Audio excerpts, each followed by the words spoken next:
Oi, pessoal! Vai começar mais uma live da Sabesp. Vou esperar o pessoal entrar. Oi, Rita! Oi, pessoal! Ana, boa tarde! Vou contar para vocês o que vai rolar por aqui e aí já vou adicionar o convidado de hoje, tá bom? Só esperar o pessoal chegar. Oi, Kelly, boa tarde! Então, pessoal, para quem não me conhece, eu sou a Carol Mansur. E hoje a live vai ser uma aventura só com um integrante da família mais alto mar do Brasil, tá? Essa live é em homenagem ao Dia Mundial dos Oceanos, que foi na última segunda, dia 8. E eu já vou adicionar aqui esse cara que é muito especial. Vamos lá. Enquanto o pessoal vai entrando, vamos só esperar ele conectar. Alô, alô. Tá me ouvindo? David, Olá, tudo bem? oi! Tudo e você? Tudo ótimo, tudo ótimo. Obrigada por aceitar o convite para estar com a gente nessa live, tá? Imagina, um prazer. Prazer conversar um pouquinho, trocar ideias, falar um pouco do mar que a gente ama tanto. Verdade. Pessoal, esse é o David Schirman. Ele é produtor audiovisual, diretor, velejador, explorador, tudo e mais um pouco. E a família dele é a família mais alto mar do Brasil. A gente vai bater um papo com muita consciência ambiental, né, David? Com certeza absoluta. Então vamos lá, quem quiser interagir com a gente é só mandar pergunta, que a gente vai respondendo aqui na medida do possível. David, eu queria que você começasse contando para quem está chegando, para quem não conhece a história da sua família, como que essa história das expedições em alto mar começou? Bom, começou há muito tempo atrás, começou há 36 anos, para ser exatos. O ano que eu nasci, em 1974, há mais de 46 anos atrás, meus pais, que nunca tinham entrado num veleiro antes na vida, decidiram tirar férias do filho que tinha acabado de nascer. Eu estava com 8 meses, tinha desmamado, e a minha avó, na verdade, de uma forma muito sábia, virou para os meus pais e falou assim: eu vou dar uma férias para vocês, deixem os dois filhos comigo, vocês vão lá como casal e fiquem em paz, sem filhos, por uma semana. E meus pais estavam começando a vida, muita pouca grana, e minha avó, na verdade, bancou as férias deles. E eles foram para uma ilha chamada São Tomás, no Caribe, uma ilha absolutamente paradisíaca. Meus pais, naquele momento, né, com dois filhos, pouca grana, aquilo parecia um sonho. E eles contam que eles embarcaram nessa ilha, e foi como um momento de lua de mel, né? Era só aquele casal indo para as praias, alugaram como todo turista um fusquinha e deram uma volta na ilha. Primeiro dia, praia, segundo dia, ali na orla. No terceiro dia, eles estavam parados andando, né, parados ali no porto, sentados na mureta, e aí viram um veleiro passar. E do lado estava escrito Day Charter, que é passeio de veleiro. Aí a minha mãe olhou para o meu pai olhou para minha mãe, e conversaram, falaram assim: poxa, que tal a gente dar uma volta, né, num veleiro? Os dois olharam assim, nunca tinham botado o pé dentro de um barco. Olha como é o sonho, né, uma coisa poderosa. E aí viram que o barco encostou, foram lá perguntar quanto que era, né, que estava com a graninha contada. E aí o cara falou: não, olha, baixa estação, a gente tá dando um desconto super especial e tal. E falou o preço, eles falaram: pô, cabe no nosso orçamento. E aí falaram: como é que a gente faz? Eles falaram: não, vem amanhã às 10, 9, 10 horas da manhã, a gente sai e leva vocês e os outros turistas para passearem. Fomos, gente. No dia seguinte, meus pais foram os primeiros a chegar, eles chegaram 7 horas da manhã para não perder a vaga, porque eles falaram que não precisava de reserva, nada, falaram só chega, né? Pode Bom, chegar. só chegar. No Caribe, 7 horas da manhã, nem o padeiro nem o leiteiro tinham acordados ainda, porque o pessoal lá é muito tranquilo.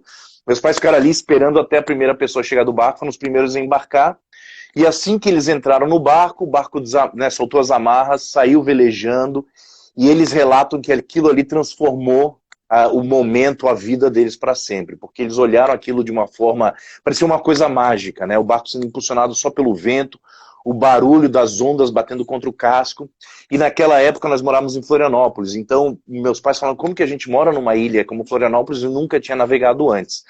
Bom, No final daquele dia, o meu pai virou para minha mãe e falou: um dia nós vamos navegar aqui, chegar nessa ilha, navegando com o nosso próprio barco. E aí voltaram para Florianópolis, e aí começou todo um sonho de vida, né? Eles falando que um dia queriam levar a família para conhecer o mundo dentro de um veleiro. Lembrando que na América do Sul nenhuma família tinha feito isso ainda, né? Algumas famílias europeias, americanas, canadenses já tinham feito, mas na América do Sul ninguém tinha feito isso ainda. Mas para nós isso não fazia diferença, a dificuldade era de encontrar informações, né? Não existia internet, não existia nada disso, era tudo por livros, por revistas da National Geographic que você lia e tal, para tentar captar informações. E aí eles colocaram uma meta na vida, na cabeça, e falaram assim: quando eu, David, fizer 10 anos, nós vamos estar prontos para sair, vamos aprender a navegar, vamos economizar dinheiro durante 10 anos para a gente sair para uma viagem de 2 anos. E dito e feito, né, foi uma lavagem cerebral em família, prepararam a família para isso, aprenderam a ser professores, aprenderam a ser médicos, dentistas, tudo, porque não tinha isso, né? Meu Deus! E aí foi uma preparação de 10 anos e os filhos crescendo. Meu irmão no meio do caminho mais novo nasceu e nós fomos criados e preparados para um dia, se a gente quisesse, estar junto nessa grande viagem, expedição. E dito e feito, só não saímos no dia do meu aniversário porque era 13 de abril e caiu numa sexta-feira. Navegador é muito supersticioso, né? Sair numa sexta-feira 13 para um começo de volta ao mundo, melhor esperar. E aí saímos dia 14, e a ideia era dar uma volta ao mundo de 2 anos, né? E tinha dinheiro para 2 anos. E depois de 2 anos, a gente tinha feito 1/10 só do caminho. Na verdade, a gente está chegando na Ilha do Caribe, que meus pais falaram que um dia iam chegar de barco. Então, 12 anos depois, eles estavam concretizando aquele momento que eles tinham falado que iam chegar navegando lá. E aí decidiram que nós íamos ficar no mar e viver no mar e do mar por muito mais tempo. E aí acabou se tornando 10 anos. Eu fiquei 6 anos da primeira volta ao mundo, eu desembarquei na Nova Zelândia para estudar cinema e televisão.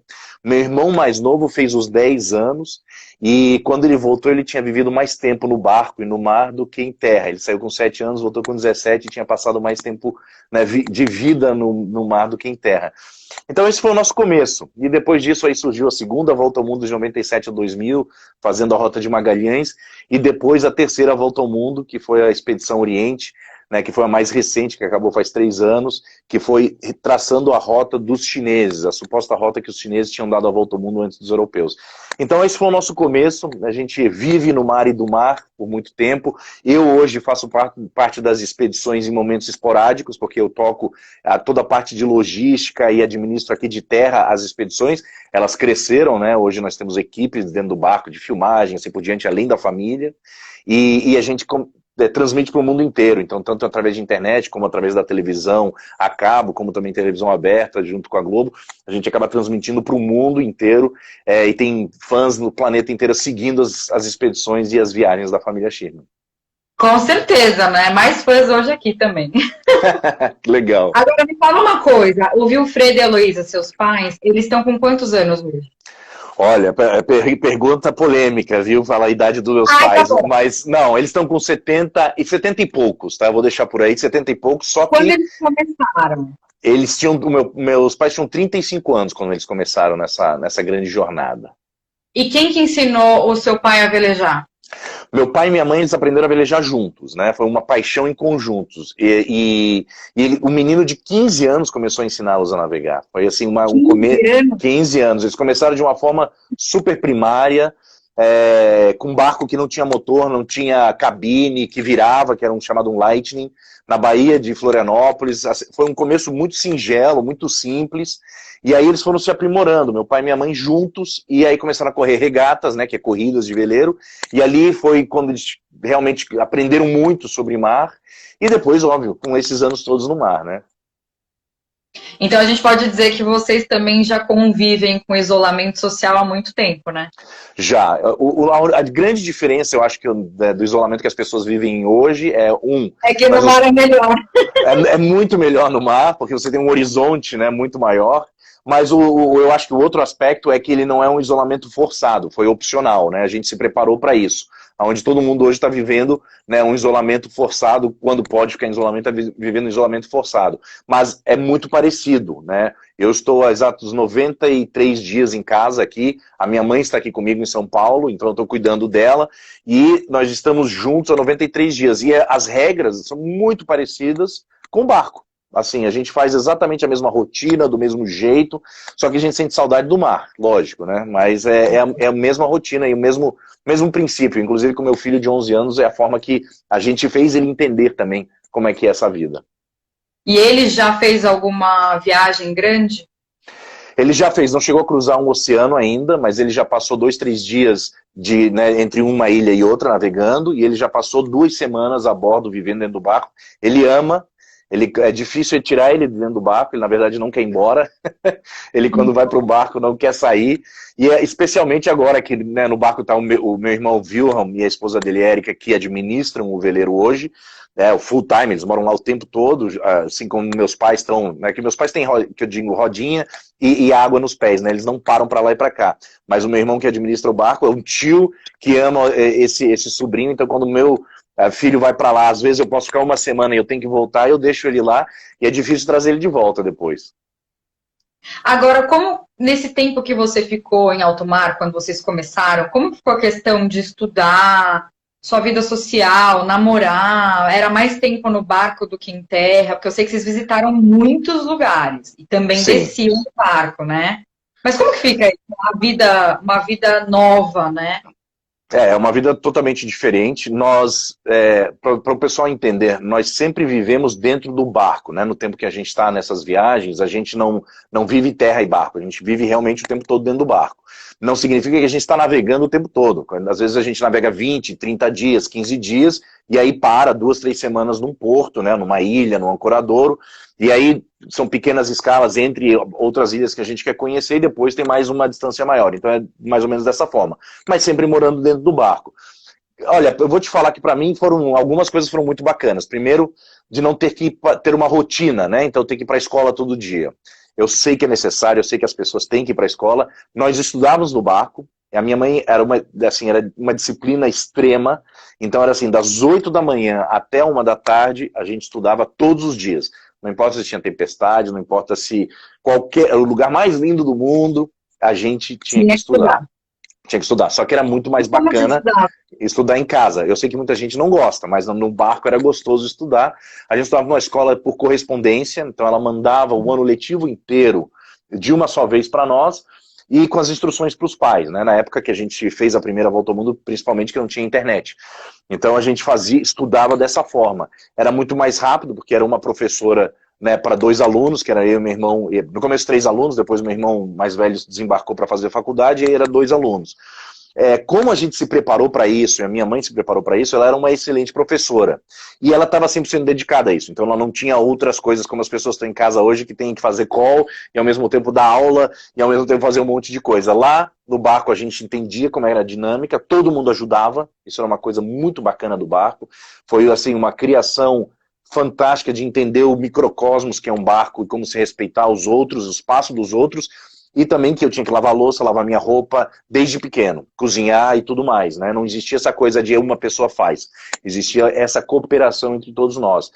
E a vida não tinha uma rotina, no sentido de que depois da aula, que era a única coisa que a gente tinha rotina, você olha para fora, o mar é sempre diferente, né? O horizonte está diferente, o barco gira, o mar está de outra cor, e a gente sempre explorava por terra, então a gente desembarcava, fazia amizades, ia explorar uma praia, uma montanha, ia ver o que existia naquele lugar culturalmente, então era muito rico. Eu, assim, tenho a maior saudade de estar morando dentro do barco por causa disso, porque todo dia é diferente.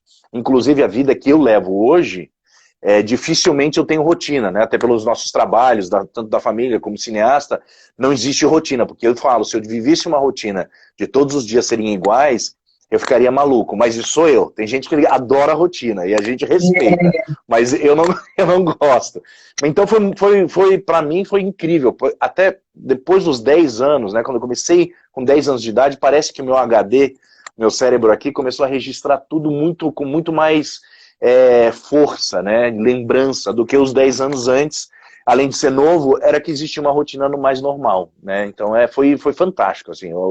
Eu estou tentando criar o meu filho de uma forma um pouco parecida. Eu sempre digo, não dá para recriar a história, mas criar ele um pouco parecido. Ele já foi para 5, 6 lugares incríveis do mundo, desde, né, de Malvinas, Falklands, ao Ushuaia, Austrália, Sumatra, na Indonésia. Eu levo ele sempre que posso junto comigo para ele já ter um pouco dessa vivência, né? E ele está com 11, imagina. Imagina quando ele tiver com 40, como é que não vai ser?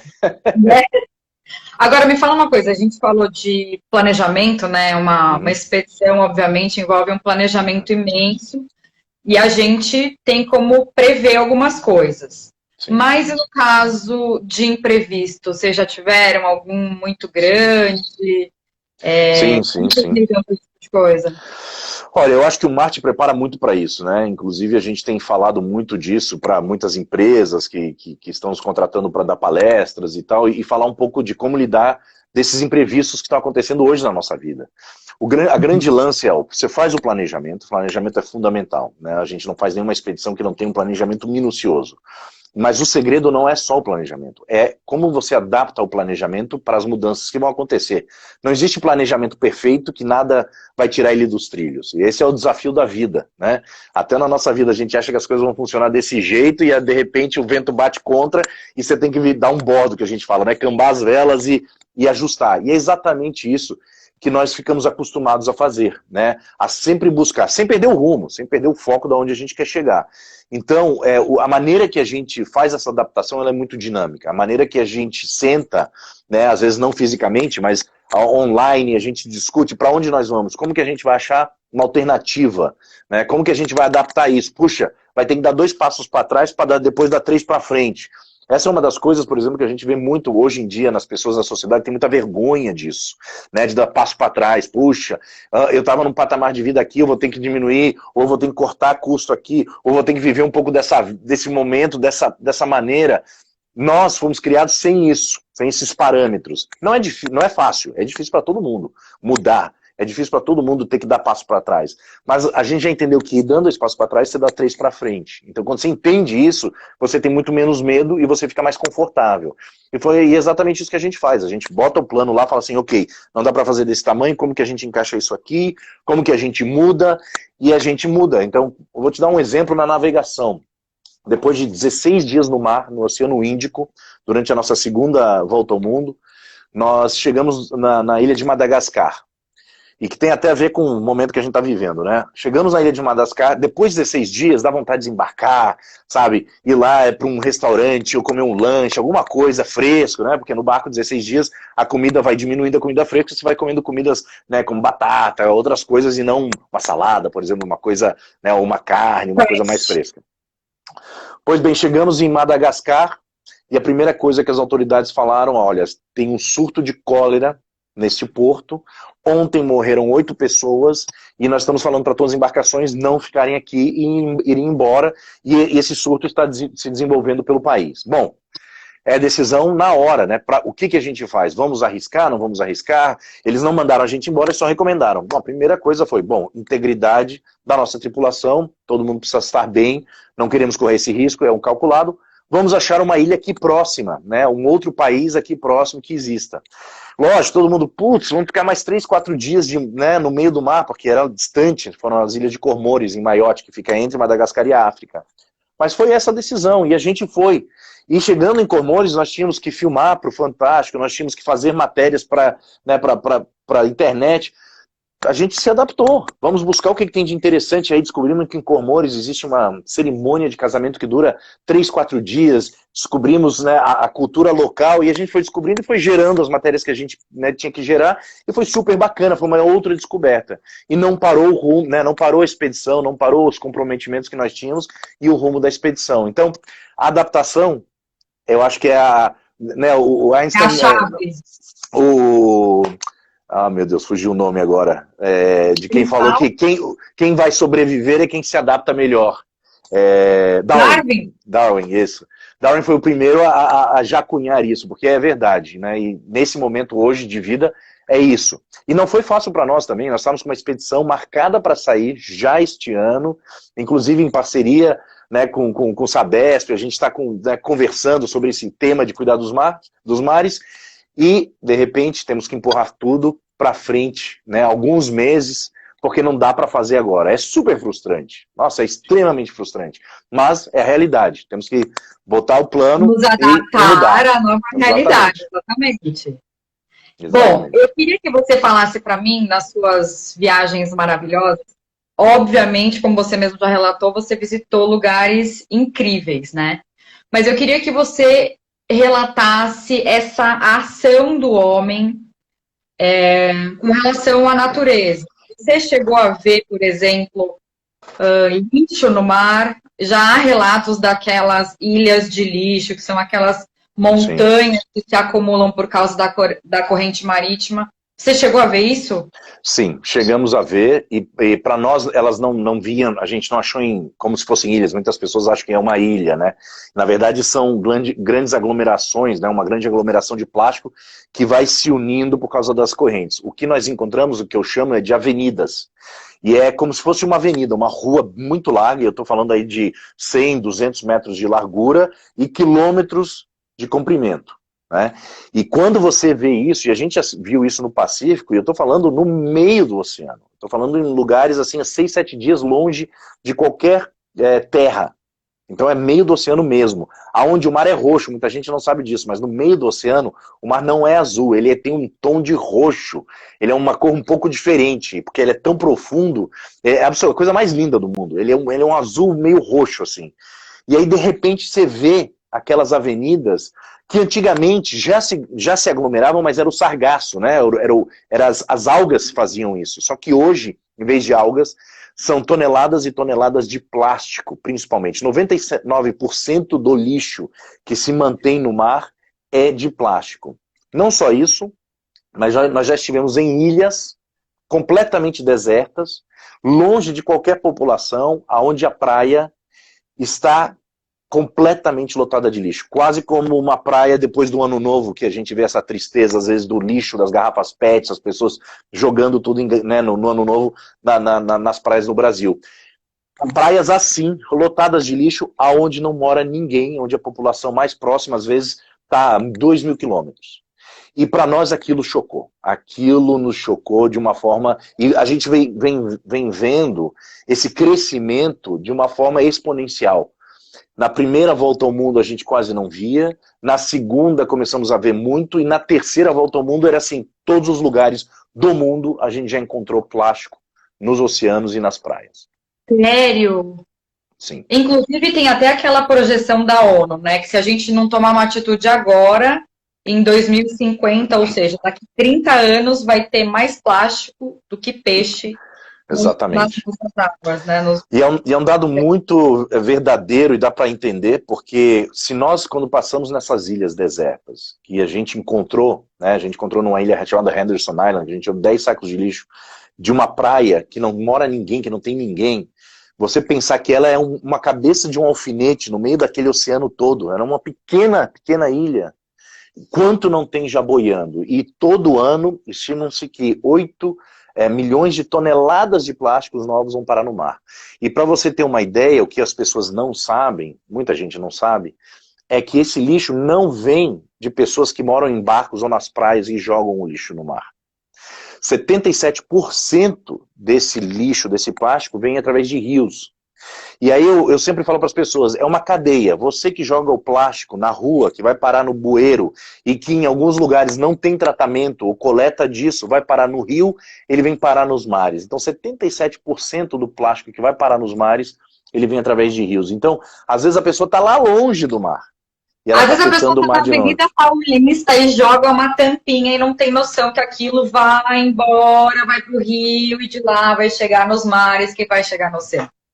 E tem uma coisa muito importante, sabe, que eu sempre gosto de esclarecer para as pessoas, que a tartaruga come o plástico, a baleia come o plástico, o golfinho come o plástico. Todos esses animais consomem o plástico hoje, e os peixes.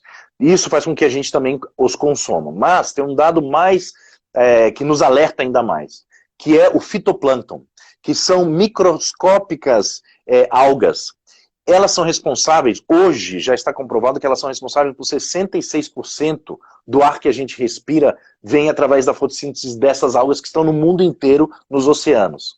Quando essas algas se acoplam aos micro e nanoplásticos, são plásticos bem pequenininhos, elas não conseguem fazer mais essa fotossíntese. O que isso significa? Significa que o ar que a gente respira está sendo comprometido pelo plástico. Porque uma coisa que as pessoas têm que entender é que o plástico não é só aquele que a gente vê na praia, né? O plástico ele vai quebrando, ele vai se tornando menor, menor, menor, e ele nunca vai virar, ele nunca vai ser biodegradável. Estima-se que 400 anos leva o plástico para ficar menos nocivo, não é que ele some. Então ele fica tão pequenininho que ou ele se acopla a uma alga dessa, ou a gente acaba consumindo esse plástico através do sal, através do peixe, através inclusive da água hoje, né, que a gente está lidando com esse tema de como que o plástico é tão pequeno que a gente pode consumir inclusive através da água. Então a família, né, nós criamos uma iniciativa chamada Voz dos Oceanos exatamente para falar disso. A gente quer dar uma voz aos oceanos. E você sabia que a pessoa lá em Goiânia é afetada pelo plástico dos oceanos através desse microplástico? Porque as chuvas, a temperatura, tudo isso o oceano regula. E à medida que o oceano se desregula, a pessoa lá longe, que nunca viu o mar, que fica longe do mar, pode ser afetada. Então, para nós, o mar ele é um grande aliado à vida na Terra. Aliás, sem o mar, sem as águas, né, a vida da Terra não existiria. Tanto é que quando a gente procura em outros planetas, a primeira coisa que se procura para ver se existe vida é água. É água. Inclusive, a Sabesp tem vários projetos legais com relação às águas do mar, né, dos oceanos. Sim. Por exemplo, o Onda Limpa, que a gente inclusive teve uma super operação ontem no litoral, na Praia Grande, que é de coleta, tratamento de esgoto, para ampliar, fazer essa ampliação, né? A gente até fez uma enquete nos nossos stories, perguntando para as pessoas se elas sabiam o que eram os emissários submarinos, claro, né? Que são grandes tubos que vão pegar aquela água, a água final, né, do tratamento do esgoto, para longe da costa, jogar aquela água já tratada de volta para os mares, para os oceanos. Então, isso aumenta a qualidade de vida das pessoas, isso melhora o turismo, melhora a economia, melhora a balneabilidade das praias. Mas acho que é importante a gente falar que não depende só de um projeto da família Schirman, um projeto da Sabesp, se as pessoas não colaborarem, né? Não, o mundo, isso não se atentarem às indústrias, os governos, né? Como um todo, as pessoas, a humanidade se atentar. Né? Exatamente. O que eu falo é um tripé, né? Nós temos como população uma responsabilidade, a indústria tem uma responsabilidade e o governo tem uma responsabilidade. Esse tripé, todos colaborando, a gente começa a ter mudanças. Eu acho que tem uma coisa acontecendo muito interessante no mundo, que com essa pandemia nós entendemos que nós somos muito frágeis como espécie, né? Tanto é que a gente foi para casa, quem pôde ir para casa, as cidades que ficaram desertas, a natureza rapidamente voltou a circular e a tomar conta, né? Então eu acho que tem uma coisa muito importante. Quando a gente fala de salvar a natureza, não é salvar a natureza, é salvar nós mesmos. Claro, porque a natureza sem a espécie humana, ela sobrevive muito bem, obrigado. Ela se balanceia muito bem. Da natureza para sobreviver, né? É exatamente isso. E esse conceito que a gente precisa entender. E o Voz dos Oceanos, a gente sempre fala, não é a família Schirman dando a voz dos oceanos. Tanto é que a gente convida todas as pessoas. O slogan é, seja você também a voz dos oceanos. Todos nós somos voz, todos nós temos uma participação, podemos cuidar, podemos pressionar, podemos achar alternativas, ideias, porque a gente não quer falar só de problema, a gente quer falar de solução. Como que a gente resolve? O problema está quase todo mundo sabendo que existe. Às vezes as pessoas não querem acreditar, mas eu acho que agora com a pandemia as pessoas estão começando a acreditar que esse tipo de problema afeta nossas vidas e existe. Então, ok, como que a gente resolve? E aí tem um papel de cada um. Eu acho que é muito bacana isso. E a gente está vendo que as pessoas estão se despertando, né? Elas estão acordando para isso. Com certeza. Acho que a pandemia fez em vários países do mundo com que as pessoas reparassem, olhassem para o meio ambiente com outros olhos, né? Em Veneza, a gente pôde acompanhar Água Viva, golfinho. No canal de Veneza, que é um canal super, um trânsito ali de barcos. Claro. Em São Paulo, um monte de pássaros que as pessoas não tinham visto, no Exato. interior. Então, assim, né, isso está fazendo com que a gente repare, pô, a Exato. natureza está saindo, está se mostrando, porque eles estão podendo, digamos, viver nesse É. período sem tanta interferência nossa, de Eu todos nós. sempre falo que essa pandemia foi quase que um alerta do planeta nos mandando para dentro de casa e para o quarto para pensar. Sabe quando o pai dá bronca, vai para o seu quarto e pensa no que você está fazendo? É quase que uma mensagem dessa. Triste, obviamente, porque muita gente perdendo as vidas, né, e famílias inteiras, mas é um momento de reflexão. Eu só realmente espero que as pessoas tenham esse despertar e que não simplesmente quando a gente conseguir sair disso, que inventem uma vacina ou algo aconteça, que as pessoas voltem ao que era, né? A gente precisa ter esse despertar, entender que a gente precisa mudar, todos nós, e que a gente tome esses passos, que não são tão difíceis. Tem uma coisa interessante que aconteceu. Eu sempre ouço muito em debates, né, no mundo afora, o ser humano é difícil mudar. Eu falo assim, olha, há 3 meses atrás, se você falasse que o planeta inteiro ia usar máscaras, você falaria assim, é difícil, é impossível. Hoje, o Exatamente. planeta inteiro está usando máscaras. Então, eu acho que quando a gente tem o despertar e entende que isso afeta nossas vidas, a gente muda. Então, eu acho que é isso. A gente precisa começar a mudar. Com certeza. Eu estou lendo um livro que fala justamente sobre isso, sobre as verdades que a sociedade impõe ao longo da história humana, né? Então, muitas verdades a gente carrega porque elas são reafirmadas ao longo das décadas, dos séculos, Sim. né? Por exemplo, a história das máscaras já é incorporada na cultura oriental há Há muito muito tempo. tempo. A Sim. gente tem muito que aprender com eles. E por Sim. que não isso não poderia se tornar uma verdade nossa, uma verdade do mundo para a gente se proteger de novos vírus que vão surgir, né? Novas doenças No que vão Japão, aparecer. antes da pandemia, quando a pessoa sentia que ela estava um pouco doente, ela já usava máscara, porque ela está pensando no próximo. Eu acho que hoje, né, esse movimento todo, desse ano especificamente, já veio do ano passado, ano retrasado, os movimentos vêm acontecendo, né, iniciativas vêm acontecendo, é muito bacana ver, mas eu acho que existe uma relação das pessoas entenderem primeiro que é fundamental se relacionar e pensar no próximo. Né? Não é só o do seu. O individualismo é importante como ideia, como identidade, mas não para a vida no planeta, porque o planeta é um só. A gente não vai viver em Marte, por enquanto. A gente não vai viver na Lua, a gente tem esse planeta. Então, entender que nós estamos todos dentro desse planeta e que a gente codepende um do outro é fundamental, né? Exato. O homem é um animal gregário, precisa dos outros para sobreviver, senão, né, não precisa Exatamente. estar dentro do mundo, né? Exatamente. Eu queria contar aqui algumas interações das pessoas. Claro. Vamos ver. A Aliane está falando, conservar nossos rios e mares sempre. Ela é nadadora de águas abertas. Infelizmente, cada dia mais nos deparamos com represas impróprias para nado. Olha que interessante. A Cris, tem o microplástico que está acoplado nas rochas da Ilha da Trindade. Até vou comentar isso, que eu estive numa live essa semana, né, que é a nossa Semana dos Oceanos, do Dia dos Oceanos, dia 8, e eu falei com a capitã, a pessoa que administra a Ilha, né, da Trindade, uma ilha que tem uma estação da Marinha, e ela trouxe um sample, né, uma amostra dessa rocha. E na verdade ela não é uma rocha, ela parece uma pedra, mas é camadas de plástico que através dos anos foram derretendo e se fundindo, e você olha, parece uma pedra, só que é uma pedra de plástico. É Nossa, chocante quando você vê isso, porque você vê que parece que você vê assim no meio das pedras naturais, orgânicas, e você olha e fala assim, parece uma pedra, mas ela tem uma cor diferente, e é plástico. E o que isso representa, né, para o balanço da natureza que é tão frágil, principalmente numa ilha como Trindade. Então, assim, é impressionante. com certeza. Eu separei aqui uns objetos que eu queria que você dissesse se você já viu eles no mar Claro. e objetos de plástico e Uhum. por que eles são perigosos para a natureza. O Tá. primeiro, digamos que é o mais óbvio. O canudinho.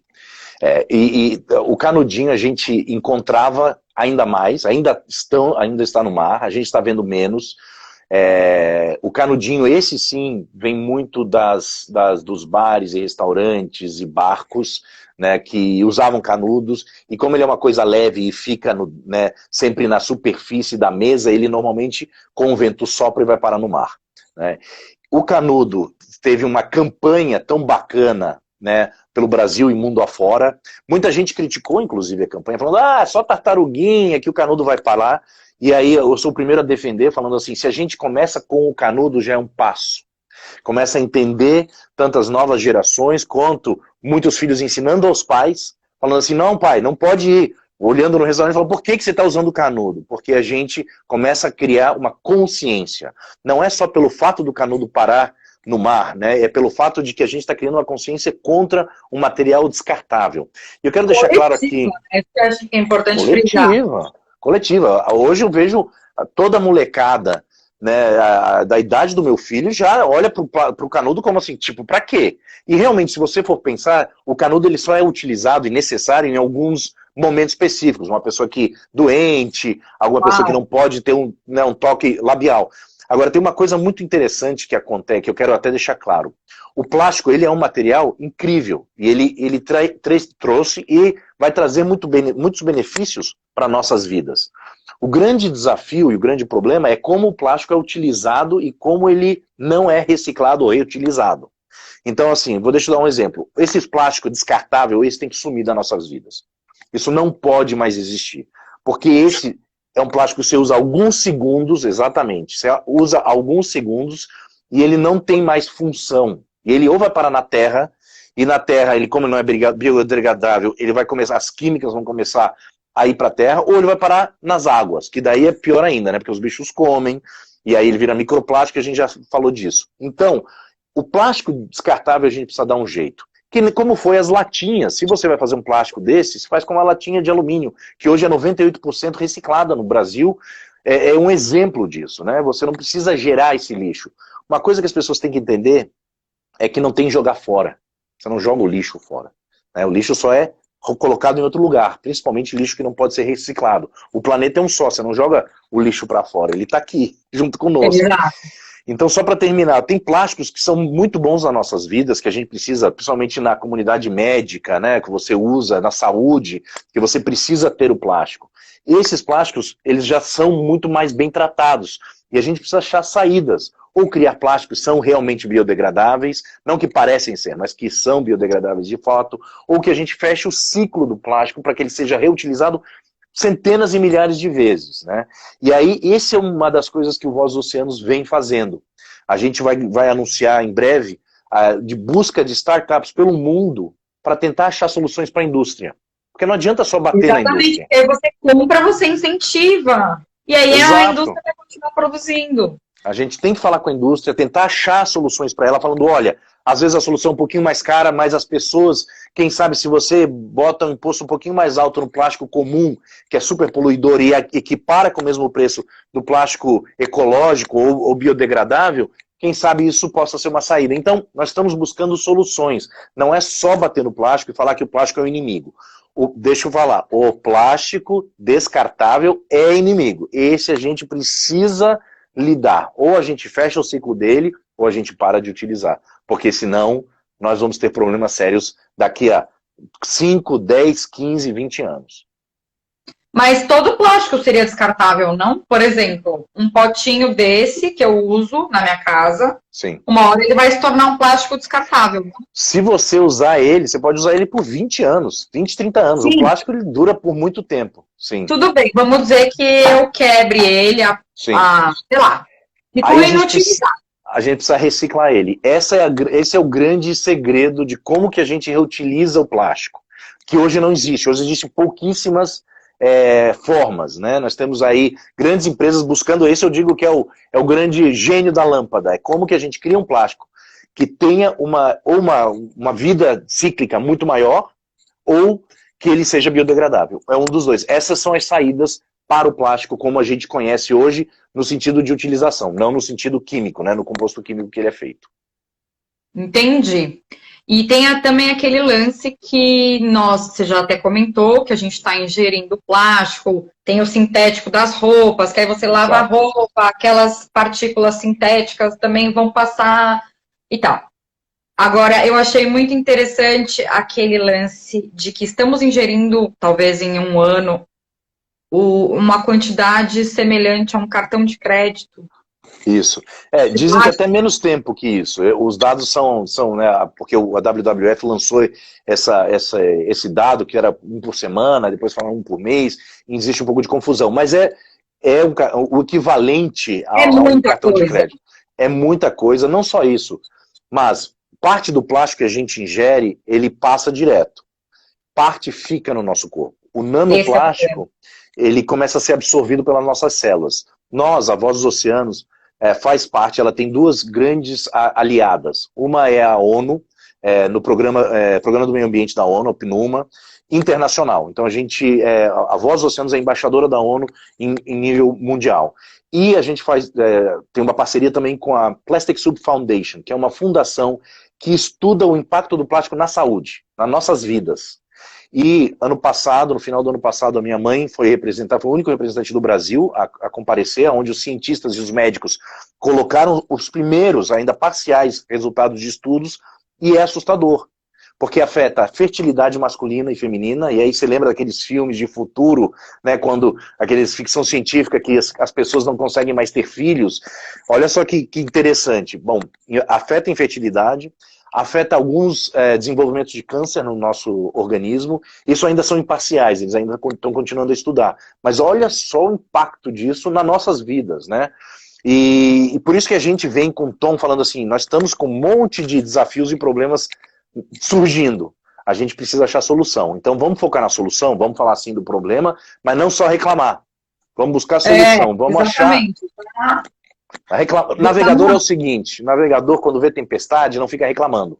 Ele pode até xingar sempre tempestade, mas ele não fica reclamando, ele prepara para enfrentar e sobreviver à tempestade e sair do outro lado melhor. E é isso que a gente encara esse tema, todos os temas dos oceanos, especialmente o plástico nesse momento.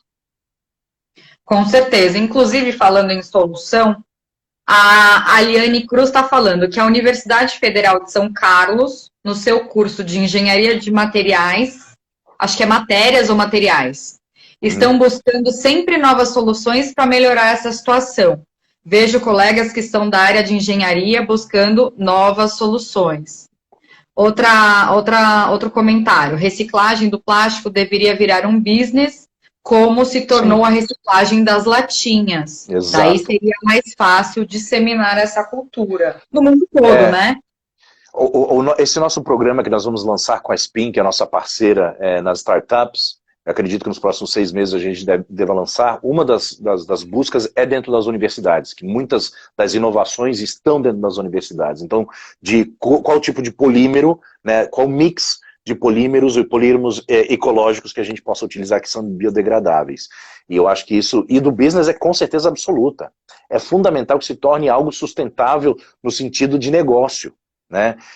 Mas aí, quem sabe, precisa, de novo, mudar a composição química de como os plásticos são feitos, né? Para você facilitar essa reciclagem, para ela também não acabar não saindo mais cara para o planeta. Às vezes algum tipo de reciclagem pode sair mais caro para o planeta, porque você precisa, né, queimar, derreter gases que vão para o planeta, então a gente precisa encontrar um balanço. E eu acho que aí está a inovação, né? A inovação, tanto dentro de faculdade como de startups, para encontrar essa saída para a indústria, né, para o nível industrial.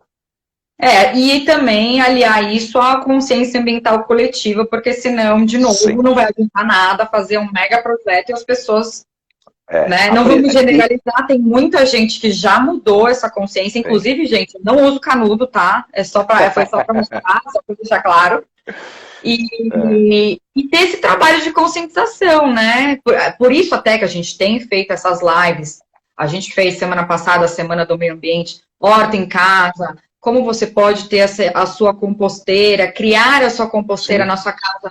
Porque a gente fala desse lixo reciclável e a gente não fala de como reciclar o lixo orgânico. Né? Você sabia que nós temos composteira dentro do barco? Hã? Nós temos composteira dentro do barco. Nós temos 2 composteiras dentro do Olha aí barco. que máximo. E nós temos 2 hortas pequenas. Quem tiver curiosidade pode entrar no site da família Schirman. Lá tem uma página que é Schirman, Schurmann, como está aqui no Instagram. Você entra lá na página do barco, você vai ver que tem 2 hortas e a gente usa o material orgânico para botar ali na horta. E o pessoal às vezes fala, nossa, é muito difícil. Aqui na minha casa em São Paulo eu tenho 2 composteiras também. Ah, é difícil, faz cheiro. Hoje não mais. Ai, Hoje não você cabe no tem... apartamento. Imagina, hoje você tem, e você deixa de jogar um monte de sacos de lixo fora. Se você faz reciclagem, faz compostagem, nossa, o seu lixo é quase zero. E é impressionante como não é difícil, gente. É fácil, é só você organizar e educar, mais nada. Com certeza.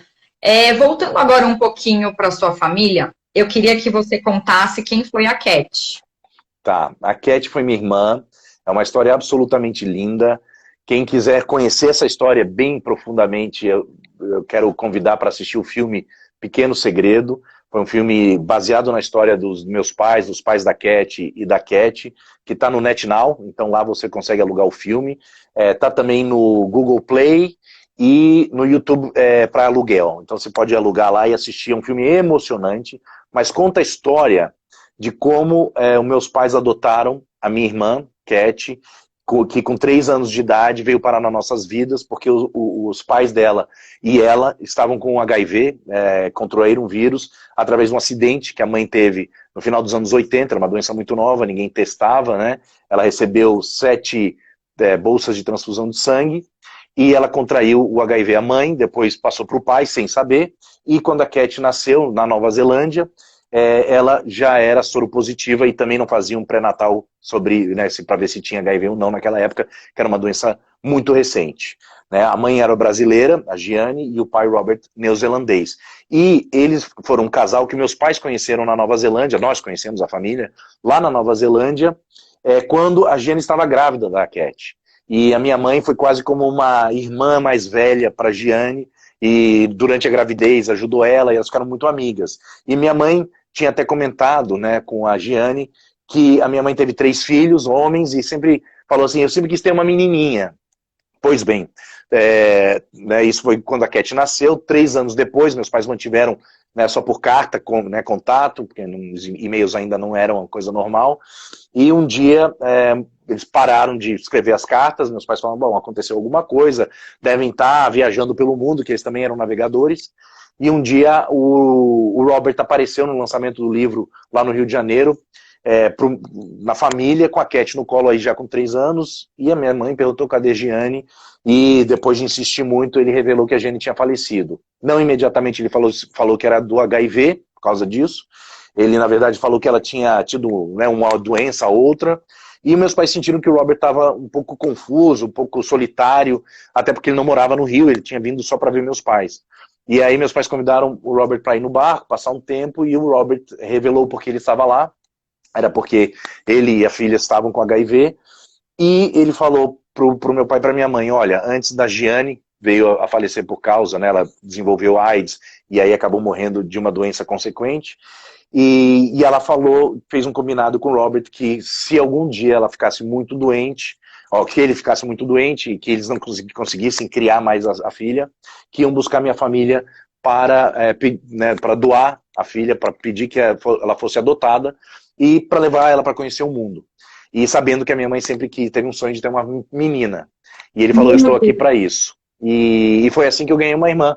Meus pais, eu acho que são pessoas iluminadas, incríveis, não só pela criação que me deram, mas também por esse lindo ato de amor, de abrir o coração, abrir a nossa casa, o nosso barco e receber a Cat. E a Cat foi um presente para nós, foi absolutamente linda nas nossas vidas. Ela passou conosco mais de 10 anos, mas infelizmente ela veio a falecer. Já faz mais de 14 anos que ela veio a falecer. E ela faleceu um mês antes de completar o 14º ano. Ela viveu uma vida muito saudável e foi muito fulminante a maneira que ela foi embora. Ela acabou pegando uma pneumonia, e até de uma forma muito parecida com as pessoas de Covid hoje, né, que é onde o pulmão ficou muito comprometido, e acabou tendo uma parada cardíaca e falecendo. Foi o momento mais difícil na vida da família Schirmer, não foram as tempestades, não foram o quase ataque de piratas, nada disso, foi realmente a Cat indo para sua, né, próxima jornada, mas a gente fala com muito amor dela, a gente sente a presença dela muito nas nossas vidas, tanto é que o nosso novo barco que nós construímos tem o nome dela, é o Veleiro Cat, em homenagem a ela, porque a gente sente que ela está ali junto conosco, nos protegendo, e ela teve uma vida muito, muito bacana, muito feliz, ela deu uma volta ao mundo, viveu uma vida assim, sabe, espetacular junto conosco, foi linda, de muita batalha também, porque não é uma doença fácil, né, não é uma condição de saúde tranquila, ainda mais naquela época que não existiam os remédios, os coquetéis que existem hoje. Né? Infelizmente o timing, a gente sempre fala, né? Se te aguentasse um pouquinho mais, se o destino desse um pouco mais de tempo de vida para ela, quem sabe com as novas, né, as medicações ela conseguisse estender a vida dela até para muito mais. Mas infelizmente o destino não foi esse, ela partiu. Mas é uma história absolutamente linda e a gente vê sabe, de uma forma muito, claro, com toda a tristeza que tem a partida dela, mas de uma forma muito positiva o tempo dela conosco nas nossas vidas. Eu imagino que sim. Parabéns. Obrigado. Agora, se eu puder fazer um contraponto, acho que as pessoas, elas são que nem as ondas mesmo, né? Elas vão e vêm e, na real, o que importa é a viagem, né? Como a gente vai fazer, né, a nossa viagem da nossa existência. Acho que algumas pessoas que estão assistindo a gente nesse momento, especialmente de quarentena, de pandemia, talvez possam ter vivido momentos duros também, sim, difíceis. Eu também fui uma dessas pessoas, sou uma dessas pessoas. Então, acho que o que fica é o ensinamento que essas pessoas deixam pra gente, que a Cat deixou, que virou filme, virou livro, virou veleiro. Vocês fazem parte de uma família que nós, brasileiros, temos orgulho. Eu acompanho a história de vocês há muitos anos. Então, acho que o que fica é isso, o que vocês deixam de legado para todo mundo, principalmente esse legado de vida e de proteção ao meio ambiente, que é o futuro, né? Sem o meio ambiente a gente não vai ser nada. Eu acho que, e até o nosso trabalho junto ao meio ambiente, junto aos oceanos, ele vem de uma coisa que eu aprendi muito cedo com meus pais, e aprendi nessas 65 culturas com quem eu já tive contato pelo mundo, que é uma palavra que parece um clichê, mas é amor. Então é amor ao próximo, né? Quando você tem amor ao próximo no planeta, você entende que estão todos conectados de alguma forma, você começa a ver as prioridades na sua vida, o que é importante, o que deixa de ser tão importante, né? A Cat só veio para afirmar algo que a gente já vivia de uma forma que a gente já vivia, né? Ela veio para mostrar assim, primeiro que somos todos finitos, nós vamos ter o nosso tempo na Terra, e o que a gente faz com esse tempo é o que importa, né? Ninguém está correndo nessa viagem para chegar ao ponto final.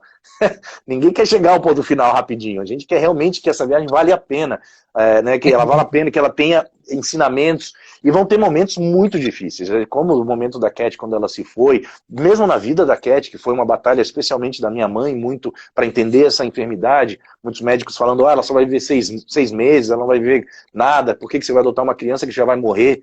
E ela viveu 10 anos, né? Então, tendo essa fé, acreditando no espírito humano, no amor, é uma coisa muito poderosa. As pessoas têm esquecido e têm colocado muito o amor de lado, falando assim, não, amor é uma palavra meio estranha, porque, né, se ama, se desama, mas o amor verdadeiro ele é muito profundo. Isso não quer dizer que ele não tenha um tempo. Você ama um tempo, você vive aquela experiência, passa, você tem outros amores. O amor é muito mais ampliado que isso, né? O amor não é simplesmente com pessoas, como você falou. Se você tem amor ao próximo, você tem amor à natureza, você tem amor, ele vai replicando. Então, eu acho que isso que é um momento difícil que a gente passa na vida, e todo mundo passa, eu sempre falo isso, a família Schirmer não é imune a momentos difíceis.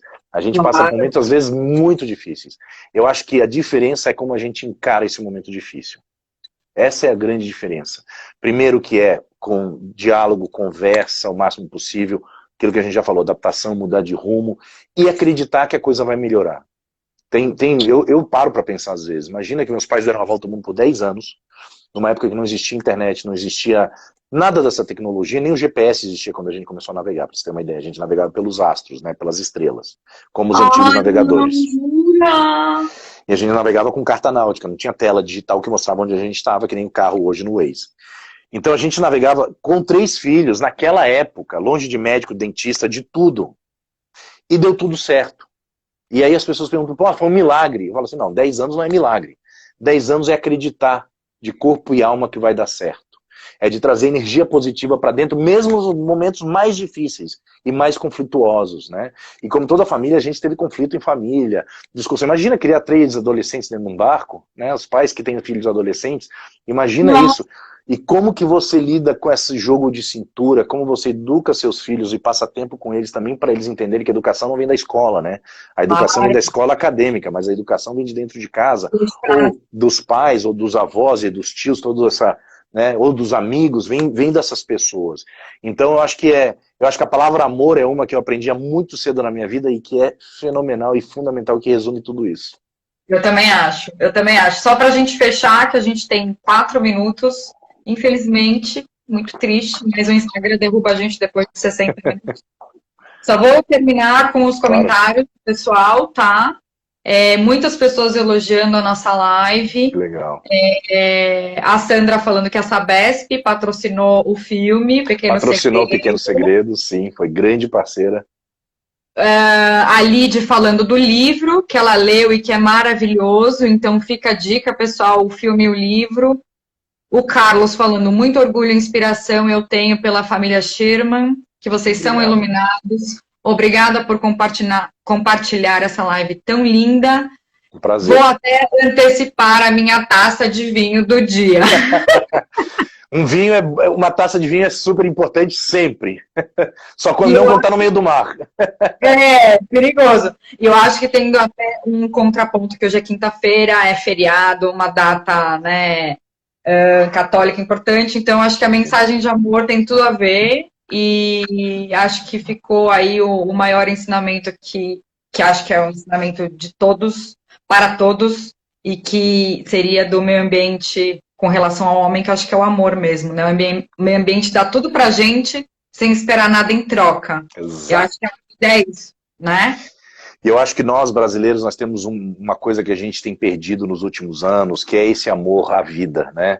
A gente tem sem querer entrar em nada específico, mas tem um ódio, uma divisão dentro desse nosso Brasilzão, que a gente precisa voltar a ser unido, a ter orgulho do nosso, sabe, da maneira que o brasileiro sempre foi, e sempre foi visto, né? Com muito amor, com muita união, e a gente sentar na mesa e dialogar mais do que puxar para os extremos e ficar odiando uns aos outros. Eu acho que é isso que eu mais quero ver no Brasil, é as pessoas sentadas para conversar e dialogar para achar saída para todos os nossos desafios, né?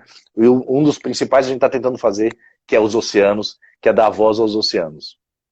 É aquele, você deságua em mim, é o oceano, né? Então a gente tem muitas inspirações para colocar isso em prática, já começando dentro de casa com as crianças, quando for à praia, quando a pandemia acabar, levar o seu recipiente para colocar o seu dente, esse saquinho não, coloca para reciclar, lembrar disso, colocar isso realmente em prática, porque nosso futuro depende disso, né? E quero convidar as pessoas para seguirem também no Instagram, o Voz dos Oceanos, e obviamente aqui a família Sherman também, que nós vamos em breve ter mais novidades, vamos anunciar coisas muito bacanas, e sempre nessa busca. David, muito obrigada, te desejo muita luz no teu caminho, sucesso, saúde para você, para os seus pais, para os seus irmãos, para toda a sua família, que a gente possa fazer muitas coisas legais juntos, vocês, a Sabesp, e para todo mundo que ficou com a gente eu agradeço. As nossas lives estão todas no nosso IGTV, e é isso, a gente se vê numa próxima. Obrigado, foi um prazer. Agradeço a Sabesp, porque é uma parceira de muito longa data. Eu estou falando há mais de 20 anos que a gente vem aí fazendo parcerias junto com a Sabesp, acreditando também nesse mote importantíssimo.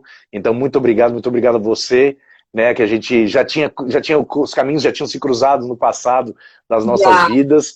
E muito obrigado pela oportunidade de contar um pouco a nossa história. Eu que agradeço. Um beijo grande, David. Beijão. Obrigado, pessoal. Até mais. Pessoal, valeu por quem participou. Um beijo, pessoal. Até a próxima. Tchau. Tchau, tchau.